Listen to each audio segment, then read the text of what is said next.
BRICS business समुदाय के leaders, आप सबको नमस्कार।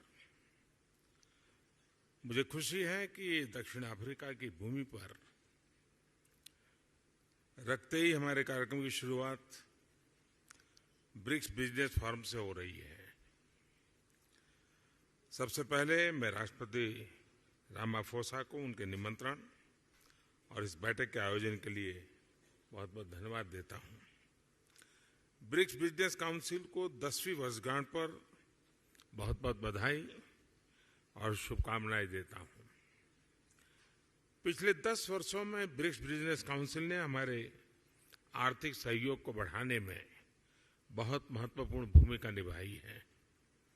2009 में जब ब्रिक्स की पहली समिट आयोजित की गई थी, तब विश्व एक बड़े आर्थिक संकट से बाहर आ रहा था। उस समय ब्रिक्स वैश्विक अर्थव्यवस्था के लिए एक आशा की किरण के रूप में उभरा था।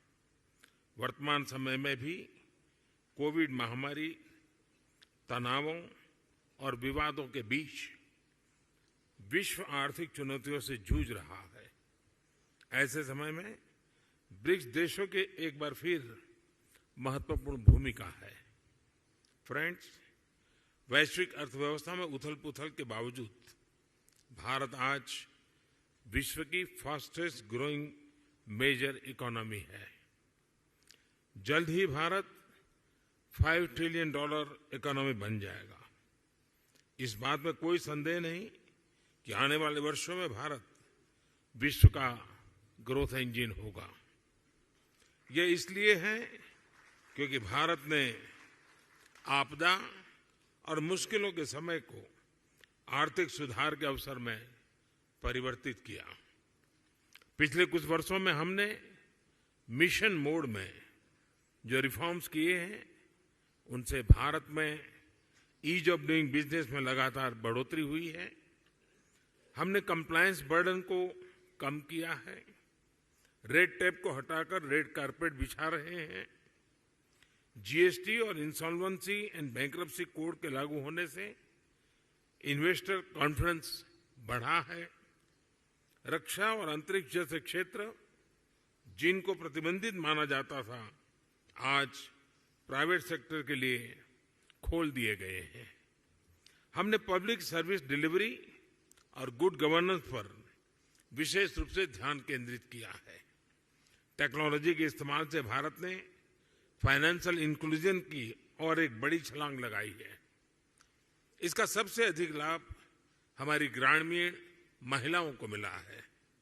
आज एक क्लिक से भारत में करोड़ों लोगों को डायरेक्ट बेनिफिट ट्रांसफर किए जाते हैं।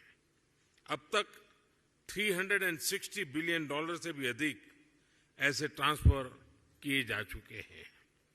इससे सर्विस डिलीवरी में पारदर्शिता बढ़ी है और भ्रष्टाचार और मिडलमैन कम हुए हैं। प्रति गीगाबाइट डाटा की कीमत में भारत सबसे किफायती देशों में है। आज भारत में स्ट्रीट वेंडर से लेकर बड़े-बड़े शॉपिंग मॉल तक यूपीआई यानी यूनिफाइड पेमेंट इंटरफेस का इस्तेमाल किया जाता है।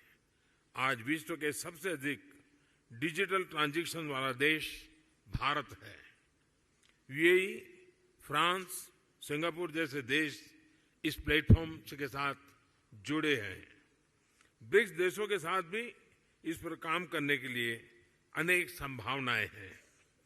भारत के इंफ्रास्ट्रक्चर में बड़े पैमाने पर हो रहे निवेश से देश का परिदृश्य बदल रहा है।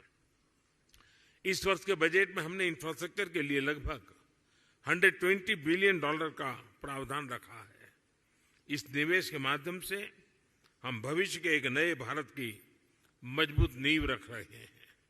रेल, रोड, वाटरवे, एयरवेज हर क्षेत्र में तेज गति से बदलाव आ रहा है।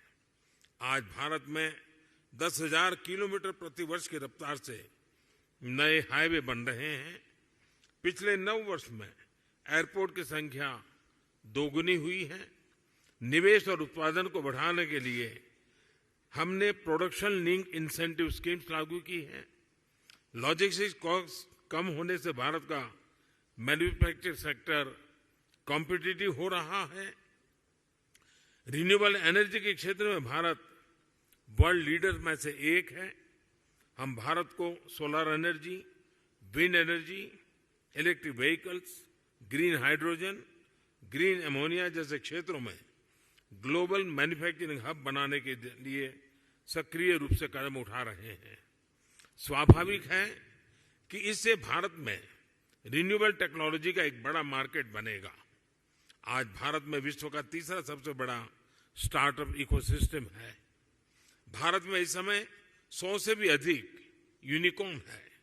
आईटी, टेलीकॉम, फिनटेक, एआई और सेमीकंडक्टर्स जैसे क्षेत्रों में हम make in India, make for the world के विजन को आगे बढ़ा रहे हैं। इन सभी प्रयासों का सामान्य जन के जीवन पर प्रत्यक्ष रूप से सकारात्मक प्रभाव पड़ा है। पिछले 9 वर्षों में लोगों की आय में लगभग 3 गुना वृद्धि हुई है। भारत के आर्थिक विकास में महिलाओं की सशक्त भागीदारी रही है।